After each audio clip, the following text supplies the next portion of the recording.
Gold, trusted gold buyers. మీరు తాకట్టు పెట్టిన బంగారాన్ని విడిపించి ఈ రోజు ఉన్న మార్కెట్ ధరకు కొనబడను.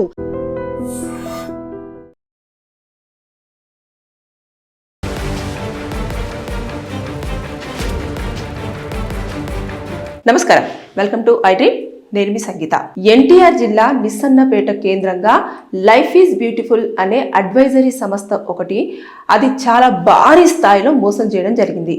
కొన్ని కోట్లలో ఒక 3 నుంచి 4 కోట్ల రూపాయలు కూడా అక్కడ ఎవరైతే ఉన్నారో అందులో ఇన్వెస్ట్ చేసిన వాళ్ళు అయి ఉండొచ్చు, లేదంటే అక్కడ అడ్వైజర్గా ఎవరైతే పనిచేస్తున్నారో వారందరూ కూడా మోసపోయినట్టుగా అక్కడ కూడా రోడ్డుపైకి వచ్చేసి వాళ్ళందరూ కూడా ఆవేదన అనేది వ్యక్తం చేస్తున్నారు. అసలు ఏం జరిగింది, ఈ అడ్వైజరీ సంస్థ చేసిన ప్రధానమైన కారణం ఏంటి, అంటే ఎందుకని ఇట్లా మొత్తం మోసం చేయడానికి గల కారణాలు ఏంటి, అసలు ఎక్కడ జరిగింది అనేది మనం ఒక్కసారి కనుక వివరాల్లోకి వెళ్తే, ఈ అడ్వైజరీ సంస్థ ఏం చేసిందంటే, సంస్థను ఏర్పాటు చేసినప్పుడు నిస్సన్నపేటలో కొంతమంది అడ్వైజర్స్ ఎవరైతే ఉంటారో వాళ్ళందరినీ కూడా అందులో ఉద్యోగస్తులుగా చేర్చుకోవడం జరిగింది. వాళ్ళ పని ఏంటంటే, ఎవరైతే బయట ఉంటారో వారిని ఈ కంపెనీలో ఇన్వెస్ట్మెంట్ చేయాలని చెప్పాలి. ఒక 5,000 కడితే, ఏదైతే వీరు విజయవాడలోని భవానీ నగర్లో LEF మార్ట్ అని చెప్పేసి ఒకటి స్టార్ట్ చేశారు. అయితే దాంట్లో ఏంటి అంటే, వీళ్ళు 5,000 కడితే నెలకి 7,500 రూపాయల యొక్క సామాను, అంటే ఏదైతే ఉంటుందో మనకు నెలకు సరిపడేది కానివ్వండి, వస్తువులు ఏవైనా సరే తీసుకోవచ్చు అని చెప్పేసి ఒక ఆశ చూపించింది. దాంతోపాటు ఇంకొకటి ఏంటంటే, 1,00,000 రూపాయలు కనుక వాళ్ళు కడితే ఎవ్రీ మంత్ 10,000 రూపాయల చొప్పున మొత్తం 30 నెలల వరకు కూడా ఇవ్వడానికి వాళ్ళు ముందుకు రావడం జరిగింది. అంటే ఇలా వాళ్ళను అట్రాక్టివ్ చేస్తూ వారందరినీ కూడా అందులో ఇన్వెస్ట్ చేసేలాగా వారు అందరూ కూడా అడ్వైజర్స్ వెళ్ళడము, వాళ్ళందరినీ తీసుకురావడం, ఒక్కొక్కరి తరపు నుంచి 40 మందిని, 10 మందిని, 20 మందిని అట్లా వారి స్తోమతను పట్టేసి వాళ్ళందరూ కూడా అందులో వాళ్ళందరినీ అడ్వైజర్స్ చెప్పిన మాటలు నమ్మేసి అందులో ఇన్వెస్ట్ చేశారు. చేసిన తర్వాత ఏమైందంటే, కొన్ని రోజుల తర్వాత ఈ వస్తువులు రావట్లేదు. అదేవిధంగా ఎవరైతే 1,00,000 రూపాయలు పే చేశారో వారికి ఎవ్రీ మంత్ చొప్పున 10,000 రూపాయలు ఇస్తారన్నారు కదా, అది కొన్ని నెలలు ఇచ్చేసి ఆపేశారు. అదేంటి ఇలా జరుగుతుంది, అసలు ఇప్పటి వరకు మనం ఇన్వెస్టర్స్ ద్వారా మనం తీసుకున్న డబ్బులు ఎన్ని వచ్చాయి, అదేవిధంగా ఎన్ని మనం ఖర్చు చేస్తున్నాము, కంపెనీకి ఎంత వస్తుంది ఏంటి అని చెప్పేసి మొత్తం లెక్కలు ఒక్కసారి అని చెప్పేసి అడ్వైజర్స్ ఎవరైతే జనాల్లోకి వెళ్ళేసి వాళ్ళు డబ్బులు పెట్టమని చెప్పేసి ఇన్వెస్ట్ చేయమని చెప్పేసి అడుగుతున్నారు కాబట్టి వారి మీద నమ్మకం పోతుంది. అదేవిధంగా వారి మీద అందరూ కూడా అడగడం జరుగుతుంది, అదేంటి మేము డబ్బులు పెట్టిన తర్వాత మీరు ఎవ్రీ మంత్ వస్తువులు ఇస్తానని చెప్పేసి అన్నారు, తర్వాత నెక్స్ట్ మేము తీసుకోవచ్చు అని చెప్పేసి అన్నారు, ఇప్పటి వరకు వస్తువులు లేదు, ఏమీ లేదు, అదేవిధంగా 1,00,000 రూపాయలు కూడా మేము పే చేసాము, 10,000 ఇస్తానన్నారు, మళ్ళీ ఈ మంత్ నుంచి ఎందుకు ఇవ్వట్లేదు అని చెప్పేసి వాళ్ళ మీద ప్రెజర్ ఎక్కువైంది. ఎక్కువ అవడంతో ఎవరైతే దాన్ని స్థాపించారో ఫౌండర్ దుర్గా ప్రసాద్, తన యొక్క సతీమణి వచ్చేసి శివాని. అయితే వీళ్ళిద్దరూ కూడా చాలా రూడ్గా వారితోటి బిహేవ్ చేసేవారు. ఎవరైతే అడ్వైజర్స్ ఉన్నారో అందులో ఎంప్లాయీస్ ఉన్నారో, మీకు అనవసరం లెక్కలతో మీకేం సంబంధం, మీకు నచ్చితే చేయండి లేకపోతే వెళ్ళిపోండి అని చెప్పేసి ఇంకా వాళ్ళని భయపెట్టడం అన్నట్టు. ఇకపోతే ఎవరైతే క్వశ్చన్ చేస్తారో వాళ్ళని ఇమీడియట్గా ఉద్యోగం నుంచి టర్మినేట్ చేస్తూ రావడం జరిగింది. అరే ఎందుకు ఇలా చేస్తున్నారు అని చెప్పేసి ఇంకా ఎక్కువ ఒత్తిడి చేయడంతో ఏమైంది అంటే, ఇక వారి దగ్గర మా దగ్గర డబ్బులు లేవు, అసలు మొత్తం అంతా కూడా ఖర్చు అయిపోయినాయి అని చెప్పేసి అంటే, అసలు డబ్బులు ఎలా ఖర్చు అయిపోతాయి, ఎవరికి ఇన్వెస్ట్మెంట్ చేసిన వాళ్ళు ఎవరికి డబ్బులు రిటర్న్ చేయలేదు. అదేవిధంగా అసలు ఎక్కడ పోయినా ఏంటి అని చెప్పేసి వాళ్ళు ఆరా తీసే టైంలో ఎవరైతే ఫౌండర్ దుర్గా ప్రసాద్ ఉన్నారో ఆయన సూసైడ్ చేసుకొని చనిపోవడం జరిగింది. చనిపోయిన తర్వాత ఎవరైతే భార్య ఉన్నారో ఇంకా వీళ్ళందరూ కూడా సరే అన్ని కర్మకాండలు అన్ని ఎవ్రీథింగ్ పూర్తి అయిపోయిన తర్వాత మనం దీని మీద కూర్చొని ఏమైనా ఎక్కడైనా ఇన్వెస్ట్మెంట్ పెట్టారా, లేదంటే ఏదైనా ప్రాపర్టీస్ తీసుకున్నారా అనే దానిపైన మనం మాట్లాడేసుకొని సెటిల్మెంట్ చేద్దాము, లేకపోతే పెద్ద స్థాయిలో మనకు నష్టం జరిగే అవకాశాలు ఉంటాయి. బాధ్యులు కూడా అప్పులు చేసి మరి లక్షలలో కట్టిన వాళ్ళు అప్పులు చేసి మరి కట్టిన వాళ్ళు ఉన్నారు, వారందరూ కూడా కొంచెం రోడ్డు మీదకి రావడం జరిగింది. దాంతోపాటు ఎక్కువగా క్వశ్చన్ చేస్తున్నారు, మరి ఏదన్నా చేయరాని పనులకు కూడా ప్రలోభపడే అవకాశాలు ఉంటాయి. కాబట్టి మేడం మనం అంతా ఈ కార్యక్రమం అయిపోయిన తర్వాత కూర్చోబెట్టేసి వాళ్ళతో మాట్లాడేసి సెటిల్మెంట్ చేద్దామని చెప్పేసి అంటే, అప్పుడు ఓకే అని చెప్పేసి అన్న ఆవిడ ఎప్పుడైతే ఫౌండర్ అయిన దుర్గాప్రసాద్ తన భర్త యొక్క డెత్ సర్టిఫికెట్ వచ్చిన తర్వాత నుంచి ఆవిడ ఎవరికి కనిపించకుండా ఎక్కడికి వెళ్ళిందో తెలియదు, కానీ అప్స్టాండింగ్ లో ఉంది. పోలీసులకు చెప్తే వారు దీన్ని పట్టించుకోవట్లేదు. అంటే పోలీసులు ముఖ్యంగా మీ దగ్గర ఏమున్నాయి అని చెప్పేసి అడుగుతారు. ఒకటి అంటే, మీరు ఇన్వెస్ట్మెంట్ చేసేటప్పుడు ఏ రూపాయన చేశారు, మీకు వాళ్ళు ఏమైనా రిసిప్ట్ ఇచ్చారా లేదా, అసలు మీరు అక్కడ డబ్బులు పే చేస్తున్నట్టు ఎలాంటి ప్రూఫ్స్ ఉన్నాయి అనేది చూస్తారు. చూసిన తర్వాత అప్పుడు అయినా జనాలకు ఈజీ మనీకి చాలా అలవాటు పడిపోతున్నారు. ఒక 10 రూపాయలు పెడితే నీకు 100 రూపాయలు ఇస్తున్నారు అంటే 90 రూపీస్ లాభము మీకు ఎందుకు ఇస్తున్నారు అన్న క్వశ్చన్ ఎందుకు రావట్లేదు? చెప్తూనే ఉన్నారు. అంటే ప్రతి ఒక్కరు కూడా మేము ఈ విధంగా మోసపోయాము, మీరు ఎవరు కూడా ఇలా పెట్టొద్దు అని చెప్పేసి చెప్తున్నా సరే ఈజీగా అట్రాక్ట్ అవుతున్నారు. ఇలా ఇస్తాను అని చెప్పేసి అనేసరికి ఇంకంతే వెళ్ళిపోయి అందులో ఇన్వెస్ట్మెంట్ పెట్టడము. 5,000 కదా పోయింది అంటే 5,000 అనేది ఒక్కొక్కరు 5,000 పెడితే ఒక్కొక్కరి తరపు నుంచి వెళ్ళి మొత్తం 40 మంది దాకా అందులో జాయిన్ అయ్యారు. అంటే ఇంకా మీరు లెక్కేసుకోండి, దాన్ని బట్టేసి ఒక్కొక్కరి తరపున 40 మంది జాయిన్ అయినా కూడా ఇప్పటి వరకు దాదాపుగా కొంతమంది ఒక ఆవిడైతే మొత్తం 40 లక్షల దాకా ఒక్కతే చేసి అందులో ఇన్వెస్ట్మెంట్ చేయించడం జరిగింది. తన తరపు నుంచి వెళ్ళి వాళ్ళ ఫ్యామిలీ మెంబర్స్ 11 లక్షలు అయితేను మిగతా వాళ్ళది వచ్చేసి ఇంకా మిగతా కొన్ని డబ్బులను మొత్తం కూడా చేయడం జరిగింది. అంటే ఈ లెక్కను చూసేసుకుంటే ఎంత నష్టాలు జరుగుతున్నాయి, ఎంత మంది మోసపోతున్నప్పటికీ కూడా జనాలు మోసపోతున్నామని మీరు బయటికి రావద్దు. మీరే మేము మోసపోవాలి, మమ్మల్ని మోసం చెయ్యండి అని చెప్పేసి వెతుక్కుంటూ మీరు ఇలాంటి వాటి దగ్గరికి వెళ్తున్నారు కాబట్టి మీరు మోసపోతున్నారు. ఎందుకని మరి మీరు ఇప్పుడు ఈజీగా మీకు అంతా వస్తున్నప్పుడు ఎవరో ఒక అడ్వైజర్ వచ్చేసి మీకు ఇన్ఫర్మేషన్ ఇచ్చిన తర్వాత 5,000 కదా కట్టామంటే వదిలేసేయండి, అంతే. 5,000 వస్తే వచ్చినాయి, లేకపోతే లేదు అన్నట్టుగా.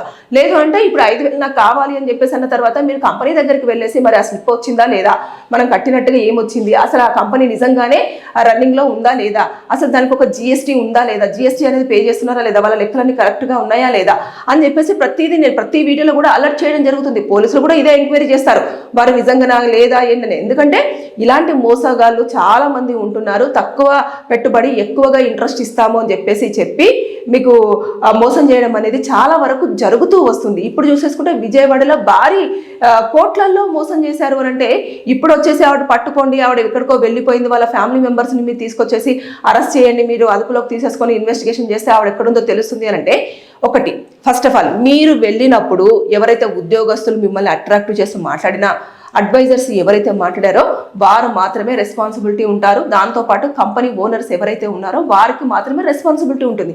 ఇప్పుడు వాళ్ళ ఫ్యామిలీ మెంబర్స్కి ఈ బిజినెస్ గురించి అసలు మొత్తం జీరో నాలెడ్జ్, వాళ్ళు వచ్చి మిమ్మల్ని ఎప్పుడు కూడా ఇందులో జాయిన్ అవ్వండి, మీరు ఇన్వెస్ట్ చేయండి అని చెప్పేసింది కూడా లేదు. లేనప్పుడు వారు ఎలాంటి సంబంధం లేని వారిని పోలీసుల అదుపులోకి తీసుకోమని చెప్పడం అంత రైట్స్ మీకు లేవు. పోలీసులు దాన్ని ఎలా ఇన్వెస్టిగేషన్ చేయాలి అనేది వాళ్ళు చేస్తారు. అంతేకాని వారికి వీరిని అరెస్ట్ చేస్తేనే మాకు న్యాయం జరుగుతుంది, వీరిని అరెస్ట్ చేయాలి, వీళ్ళని ఇబ్బంది పెట్టాలి అంటే వారే తిరిగి కేసు పెట్టే అవకాశం ఉంటుంది. ఎందుకంటే వారికి సంబంధం లేని మ్యాటర్లో మీరు వాళ్ళని ఇన్వాల్వ్ చేస్తున్నారు. మీరు ఎంత డబ్బులు పెట్టారో అది వీళ్ళకి చెప్పి మాత్రం ఎప్పుడు కూడా డబ్బులు అందులో ఇన్వెస్ట్ చేయలేదు. ఇకపోతే అందులో ఉన్న ఎంప్లాయీస్ కూడా చెప్తున్నారు, చాలా క్లియర్గానే ఉండేదండి. ఎవరైతే క్లయింట్ వస్తారో వారందరూ కూడా డబ్బులు పే చేసేటప్పుడు మేము డబ్బులు కట్టి ఉన్న తర్వాత ఒక మేనేజర్ ఉంటారు, మేనేజర్కి మేము దాన్ని ఫార్వర్డ్ చేస్తాము. ఫార్వర్డ్ చేసిన తర్వాత అతను ఒక డాక్యుమెంట్ ప్రిపేర్ చేపిస్తాడు. డాక్యుమెంట్ ప్రిపేర్ చేయించిన తర్వాత డాక్యుమెంట్స్ అన్ని కూడా ఒక పక్కన పెట్టేసడం జరుగుతుంది. అంటే రోజుకి ఇంత ఇన్వెస్టర్స్ వచ్చారు, ఇంత ఇన్వెస్ట్మెంట్ అయ్యింది అని చెప్పేసి ఒక మేనేజర్కి మాత్రమే తెలుస్తుంది. దాని అకౌంట్ సెక్షన్ అంతా కూడా దుర్గాప్రసాద్ గారు చూసుకునేవారు. వాళ్ళ యొక్క మిసెస్ ఎవరైతే ఉన్నారో శివాని గారు, ఆ శివాని గారు వచ్చేసి మొత్తం ఎవరైతే మ్యాన్ పవర్ ఉన్నారో వాళ్ళందరూ కూడా ఏ విధంగా వర్క్ చేస్తున్నారు, ఎంత వర్క్ చేస్తున్నారు, ఏంటిది అని చెప్పేసి మొత్తం పూర్తి స్థాయిలో కూడా వారు చూసుకునేవారు. కానీ ఎక్కడా కూడా అకౌంట్స్ అనేవి చాలా క్లియర్గా మెయింటైన్ చేసిన దాఖలు అయితే లేవు.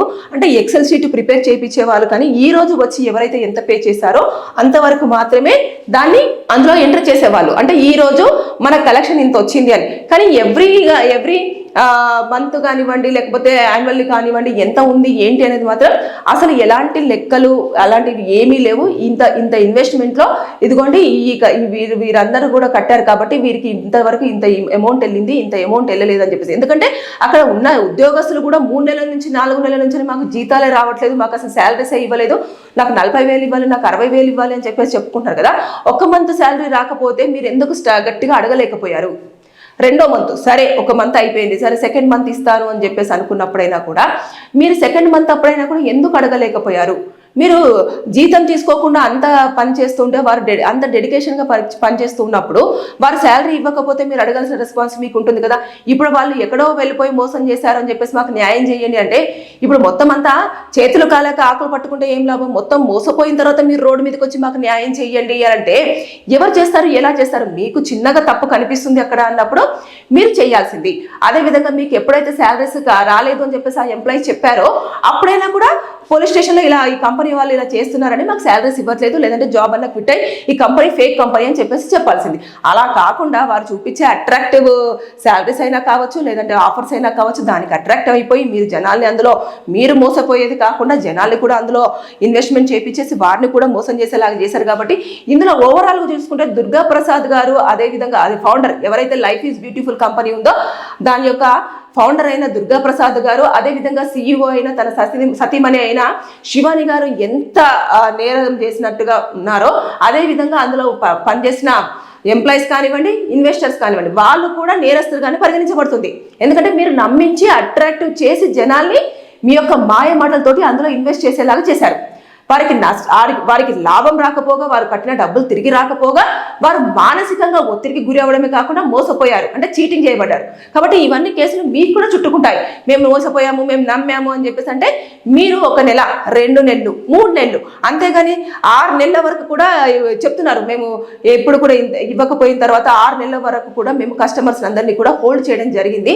అయినా సరే వారు చెప్పలేదు. ఇప్పుడు ఆవిడ అప్స్టాండింగ్ లో ఉంది, మాకు న్యాయం చేయండి అంటే, ఇప్పుడు న్యాయం చెయ్యాలి అంటే మీ దగ్గర ఉన్న ప్రూఫ్స్ ఏంటి, ఇన్ని రోజుల వరకు మీరు ఎందుకు దాన్ని కాలయాపన చేశారు, ఇవన్నీ కూడా ఎక్స్ప్లెనేషన్స్ ఉంటాయి. ప్రతిదీ చేసిన తర్వాతనే అప్పుడు పోలీసులు దాన్ని తీసుకోవడం జరుగుతుంది. ప్రతిదీ కూడా ఎవిడెన్స్ రూపేణ పోలీసులు ఎంతవరకు తీసుకోవాలో అంతవరకు తీసుకుంటారు. తీసుకున్న తర్వాత వాళ్ళు ఎన్ని కోట్లు నష్టం చేశారు, ఇది గతంలో కూడా ఏదైనా వేరే పేరు మీద కంపెనీ రన్ చేసి ఇలాగే మోసం చేశారా, ఇవన్నీ కూడా అప్పుడు బయటకు వస్తాయి. ఇక్కడ మనిషి చనిపోయారు అని చెప్పేసి మీరు సింపతితో చేసుకొని మీరు ఇంకా ఎక్కువ మోసపోయారు తప్పించి, అదే అప్పుడే వెంటనే వచ్చేసి తను ఎందుకు సూసైడ్ చేసుకున్నాడు ఏంటి అని చెప్పేసి మీరు కనుక పోలీసు వాళ్ళకి ఇన్ఫర్మేషన్ ఇస్తే అప్పుడే చనిపోయిన దాన్ని ప్లస్ తర్వాత ఇవన్నీ కూడా తన ఇన్సూరెన్స్ డబ్బుల కోసమే భర్త చనిపోయిన తర్వాత డెత్ సర్టిఫికేట్ తీసుకొని ఇన్సూరెన్స్ డబ్బులు తీసుకొని పారిపోయింది అని అంటే, ఆవిడ పారిపోయిందో లేదో తెలియదు. అక్కడ మీరు మోసపోయారంటే మోసపోయినట్టుగా మీరు ముందుగానే వచ్చి పోలీస్ స్టేషన్లో కంప్లైంట్ ఇచ్చేదంటే మీకు 100% న్యాయం జరిగేది. మొత్తం అయిపోయి 2 సంవత్సరాలు గడిచిన తర్వాత మేము ఇప్పుడు మోసపోయాము, మేము ఇన్వెస్టర్స్గా మేము చాలా మందిని జాయిన్ చేయించాము, అడ్వైజర్స్గా మేము అందులో పనిచేసాము, మాకు జీతాలు లేవు, మాకు ఇలా నష్టం జరిగింది అని అంటే, ఎవరైనా సరే ఎప్పుడైనా సరే మీరు దయచేసి ఒక కంపెనీ పెడుతున్నప్పుడు అది జెన్యూనా కాదా అని తెలుసుకోండి. ఇలాంటి ఆఫర్స్ ఇచ్చినప్పుడు కూడా మీరు ఆలోచన చెయ్యండి. లేదా పోలీసు వారికి ఒకసారి ఇన్ఫర్మేషన్ ఇచ్చేసి, సార్ ఈ కంపెనీ ఇలా రన్ చేస్తుంది, నాకు ఎందుకో డౌట్ వస్తుంది అంటే పోలీసులు ఎంక్వైరీ చేసిన తర్వాత అది జెన్యూన్ అని తెలిసిన తర్వాత అప్పుడు మీరు ఇన్వెస్ట్ చేయడానికి ముందుకు రండి.